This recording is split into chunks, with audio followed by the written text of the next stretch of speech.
வானிலை தொடர்பான தகவல்களை அறிந்து கொள்வதற்காக வளிமண்டலவியல் திணைக்களத்தின் வானிலை அதிகாரி கே சூரியகுமாரனுடன் ஸ்கைப் ஊடாக தொடர்பினை ஏற்படுத்துகின்றோம். வணக்கம். மேற்கு சப்ரகமுவ மத்திய மாகாணங்கள் சிலவற்றிலும் காலி மாவட்டத்தின் சில பகுதிகளிலும் இன்று மழை காணப்படும். பின்னர் வட மேற்கு பிரதேசங்களுக்கு பரவக்கூடும்.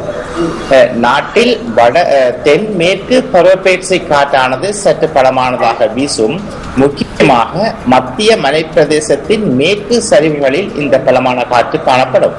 கடற்பிராந்தியங்களை பொறுத்தவரையில் புத்தளம் முதல் கொழும்பு காலி ஊடான கொத்துவில் வரையான ஆழ்கடல் பிரதேசங்களில் மழை அல்லது இடியுடன் கூடிய மழை காணப்படும்.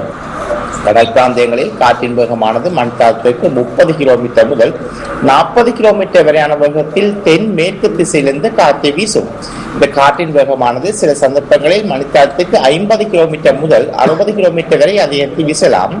இலங்கை தீர சூழ உள்ள ஆழ்கடல் பிரதேசங்கள் இடையிடையே சற்று கொந்தளிப்பாகவும் காணப்படும்.